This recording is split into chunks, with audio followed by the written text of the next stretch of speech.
Hello, welcome to Off the Shelf Books on Tour. Our guest today is Mr. John Dicicco, and he has spent a great deal of time putting his feelings, his emotions into the pages of Nurturing Love Through Silence, which is the journey that he took with his dad when Alzheimer's took his dad and caused a void between the two of them. Welcome. Thank you, Veronica. Thank you for Great. coming. You're welcome. Great to be here. Why did you feel compelled to write the book? It's a very good question, and one that's been asked since I wrote the book. I felt compelled to write it because I realized, if you will, I had a renewal in my life that our role on this planet basically is a lot different than what I originally thought while going through this experience Growing with up my is dad. hard to do. It's very, very hard to do. So what I essentially wanted to do was share that experience with others and the emotions that I felt, how I coped, and how I was able to realize that there is another level of consciousness while you're watching, yes, Alzheimer's, but any devastating disease, if you will, the connection between the divine and the human element. Now, at the time, and we early on in our marriage, we had a medical crisis, and I couldn't find anything written on it, and I was at a loss. Did you go looking for books, or were you so busy coping with it that you didn't have time?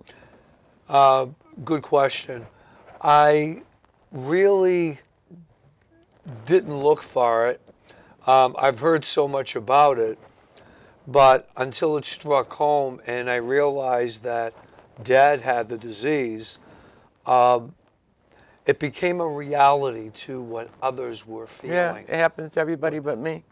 Right. I honestly didn't understand how a man who's never had a mean streak in his body, who always provided for us and brought us up so well, could possibly be subjected to something so awful.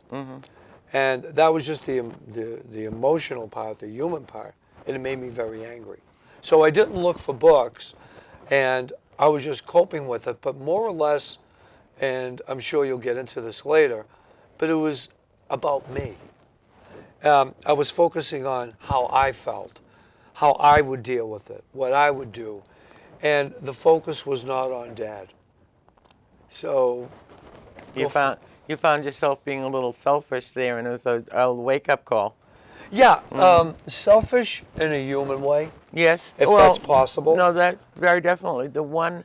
And thank you, God, Alzheimer's has not yet touched my family, for which I'm grateful. Yes, dementia and other things, but I have always been grateful that no matter what the pain that I felt at their diminishment, they didn't feel it. They didn't know that they were less than what they, or I couldn't see that they knew it. They didn't express it. And I'm sure the dementia, which is halfway between Alzheimer's and reality, probably they do realize their limitations. But Alzheimer's people, on the whole, are mostly happy until they get mad. And that's very, very true. You, part of the dilemma and part of the frustration was that I didn't know what Dad was feeling. I didn't know if he was suffering. I didn't know if he was happy. But what I could tell was that he knew I was there, and he knew that I loved them. And that was the significance of writing the book, because in the book I very vividly mentioned that in the last 2 years of his life, when the dementia really took over, when not only being wheelchair bound, but I mentioned in several parts of the book that it actually pained him to make muscle movements with his face so he could recite the Our Father at Mass, where I believe on page 39 of the book, I talk about he actually championed it when we were at Mass growing up as a kid. On the cover of the book, you'll notice there are swan boats, and there is also a picture of Dad in World War II when he was in the service. And the thing is, the connection between the two is that when I was a little boy, he would take me to the Boston Common, put me on his shoulder, and we would ride the swan boats together. So when you're looking at this devastating disease as part of the coping mechanism, I was bringing myself back to these times, and I'm saying, well, is it all that different now that I'm looking at him like this? Than when he was looking at you. And, well, sometimes he would, sometimes he wouldn't. Sometimes he would close his eyes and just make circular motions with his hands that I couldn't understand and do nothing. So what I would do is I would stroke his face very lightly. The human touch And is the very, human very touch is important. important. And the Right. touch with love, because thank God for the people that care for them. And he was at the Brockton VA, Yes, correct. and they're world renowned for their care. And they do care. And how they do it day after day in such a depressing atmosphere, I don't know. Kudos to them. But a loving touch, a touch that they can know and feel the warmth of love. Right. That's so very, very important. And that's so true, because see, it took on a whole new meaning. I mean, the aspect of love. Love means many different things, and there's been so many books written about it. And where I go with this book, Veronica, is with unconditional love. It doesn't need a validation. If you notice in the book, there are no references. Only God knows, having written a dissertation and doing 8 drafts of it, everything was about references. Everything was about validation. But what made this book unique is that in writing this, I didn't need to validate. And that was the point of writing the book. Because unconditional love just is. When you have Alzheimer's, you're in the moment, because the past and the future mean nothing to you. Was it a cathartic experience? Yes, Did it you- was. Which kind of leads me to the part of the book which I think is most significant, if I may. And that is when I was with Dad toward the end of his life. And we knew that the end was soon. I remember going back to April of 2010. Dad passed on May 3rd of 10. And I had gone to my doctor for my physical, like I do every year. And I've known this doctor, and he's mentioned in the book, for about 15, 20 years. And I trusted him implicitly. Well, it's interesting. I said to Dad, because you had mentioned earlier about the care the VA gives you, unbelievable. And I'm sorry, I said to the doctor, Doctor, there's got to be something else that we can do. He's gone to the West Roxbury VA so many times. It's been wonderful. It's an incredible experience. They always brought him back to life. He's strong. He can do it. This doctor, the most compassionate man in the world, turned to me and said, John, is this about you? Or is it about him? Slap side the head. Big And time. I said, yeah. And I said, excuse me? He said, do you think he would want to see him like that? Do you think he has dignity? Veronica, my emotions were running rampant. I bet your blood pressure was up too. But yeah, as he had the cuff on, exactly. So I looked at him, and before I could get a word out, he said, "You're fine." He said, "You got to go and tell him it's okay." I said, "Okay." To go. Being a numbers guy, Mhm. yeah, you got to tell him it's all right to go. Yeah. Because maybe somewhere he's worrying more about you than you are about him. Yeah. Now here again, we've gone to that next level. Mhm. And But it's not a level that we haven't been there before. And you have your own son. From the moment they're born, there's an intuitiveness from our parents to us as to what we need, what we want, and what we have to have. And we're not talking to them, and we're not writing it down. right, And then when they come to end of life, and I found this with my own mom, I was taking care of my mother as she had taken care of me. right, I was making her clothing as her body diminished. yeah, I was making her quilts and her softer linings. You know, I was seeing to the meals other than a nursing home that she really would enjoy. And that's what she did for me. When I couldn't talk to her and I couldn't tell her what I needed or I wanted, she gave me everything I needed. right, So it's sort of a turnaround in custodial care.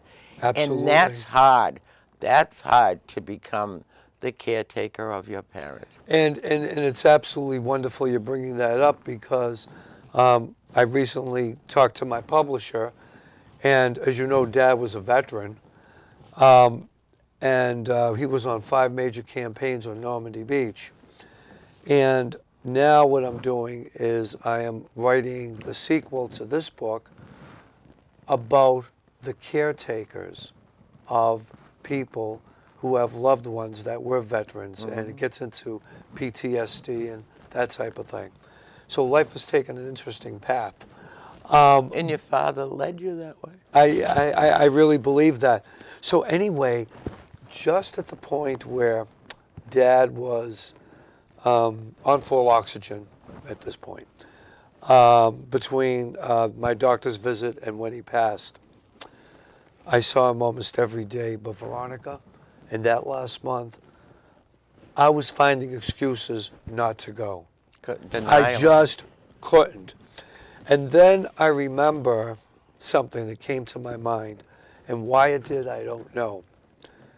But I remember being brought up Roman Catholic, in verse where when the day before Christ was to be crucified, Holy Thursday, was praying at a rock, and the apostles were all sleeping.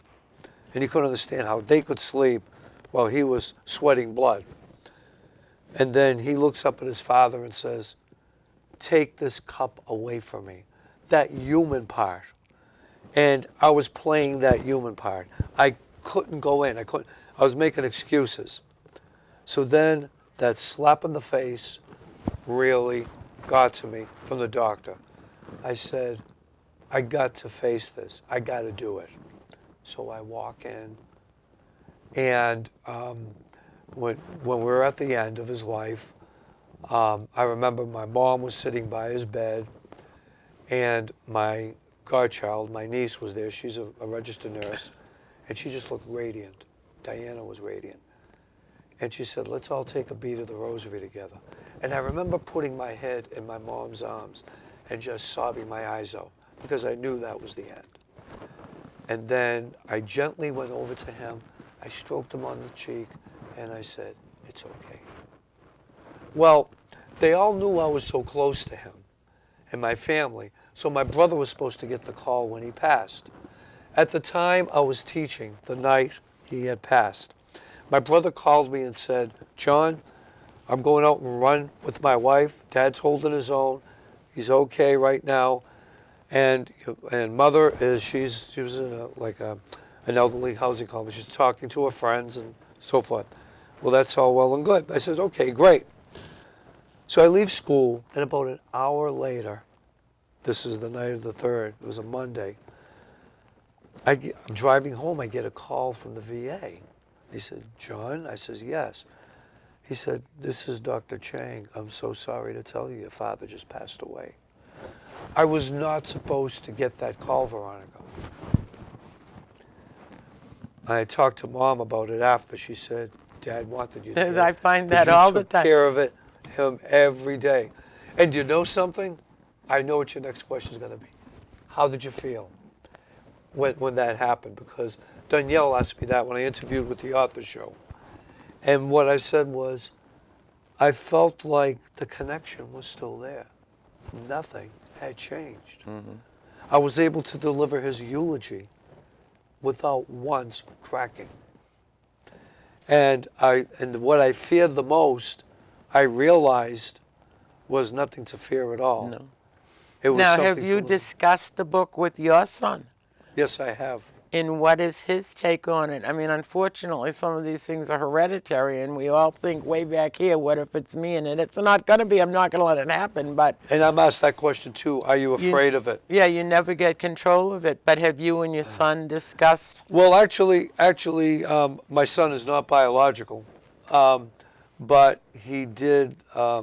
It'd still be there for you. But we all know that he's a wonderful boy, and when we adopted Eric, spiritually we all did connect. So we all feel that we are one. We're all God's We're children. all God's it just children. matters what house you live in. But the question you have is excellent because yes, I did discuss it with him, and he said to me, his question to me was, Dad, are you worried about getting this? And I said, I'm going to ask you a question with a question. Parents are like that. Yeah. Oh, they we are. do that. Yeah. And I said, I'll tell you what, I'll answer that question if you answer this one. He said, okay, deal. That's what he says, deal.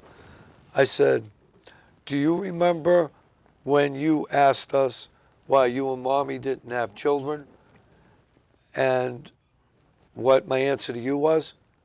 He said, yeah. I said, what was it? He said, you said we were waiting for him. And I said, okay, well, guess what? It's the same type of an answer. I'm waiting for whatever God has planned for me. And whatever that is, I know I could sit here now and talk to you. And I'm okay. And that's what I talk about in this book. If I do get this, then you will be okay from what I just realized writing this book. And putting it out there. Your very strong Catholic belief. Did you find your church walked with you? He was in the VA, which is out of your home parish, I would imagine. Did your, intimate clergy help you through this journey? They did, Veronica. Actually, the Brockton VA is within the parish. It's Okay. I live in, luck out. well, the thing is, I go to Our Lady of Lourdes, and it's funny that you brought this up because we're now tri-parishes, as you know, with consolidation. And Father Joe down there asked me if I would be willing to come down. He read the book, Oh, good. and he called me, and he wanted me to come down to the spiritual reading hour. So when you're saying, how the church feels, religion is very consequential. If you do this, Unfortunately, isn't that sad? And I was brought up as a Roman Catholic saying, well, if you ate a meatball on Friday, Friday. gosh, you'd be burning in all We all had eternity to if you wear didn't get hats. a priest. I actually saw a woman leaving a funeral the other day with one of the little chapel veils on. Oh, yeah. When was the last time you saw one of them? A long, long time ago, because women had to have something on their head. But see, seriously, religion, in my mind, is consequential. If, the thing is, if you do a plenary indulgence, say an Our Father, you can go to heaven. But in my mind, God is not something that's away. It's one with us. It's part of our It being. was so strong for him. It supported him till the end, didn't it? It did. He responded. He knew his to have that faith, how lucky he was to have believed that strongly, that even in an Alzheimer's haze, He could he still say the his Our Father. Yeah. And you know, maybe that's a way that we'll end our interview. I don't know if you got more, but the thing is that now every time I go to Mass You feel him. and I feel him, and I say the Our Father, now it takes on a whole new meaning. Just like in the book when I talk about the 3 words, do this, do this in whatever words, do this in memory of me. Well, that word memory means a lot more because it doesn't need a validation and it doesn't have a past, a present, or a future. It just is. Did you self-publish? No, I went through Tate. No, Tate, but they were a Christian publisher. that's what I thought, and they encourage books like this. Absolutely. Yes? And they're nonprofit, which I know my producer likes to sponsor and applaud. So they contacted you, or you contact them?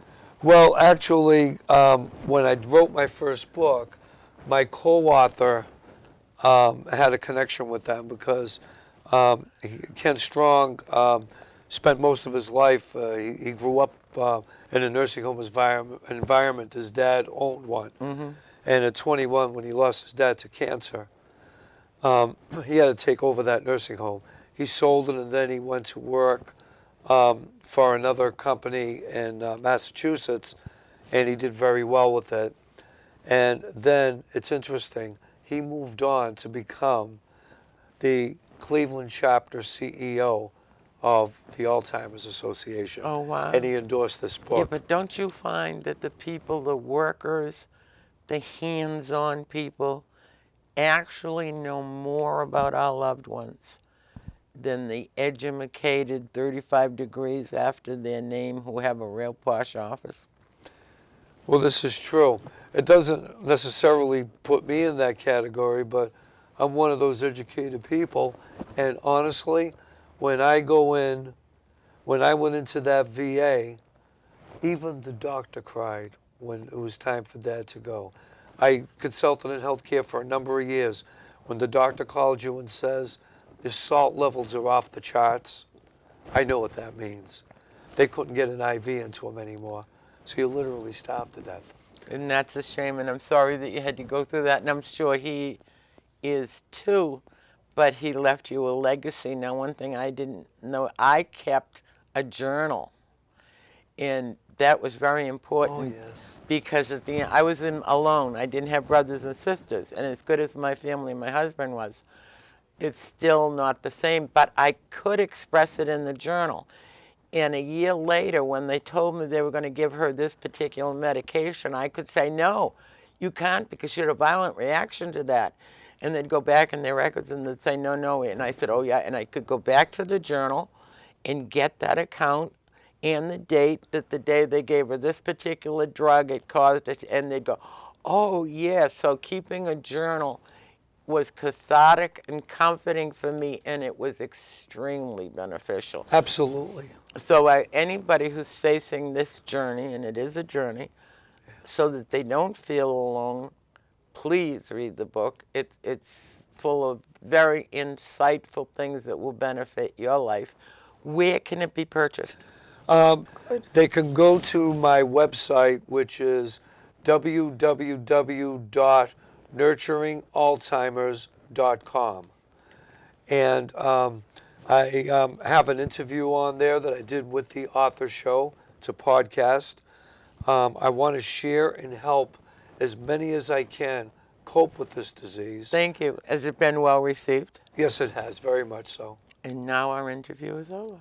Thank you, Veronica. Thank you for an coming. absolute pleasure. Appreciate you sharing with us your experience. Good luck. Thank you, ma'am. Nurturing Love Through Silence, John Dicicco.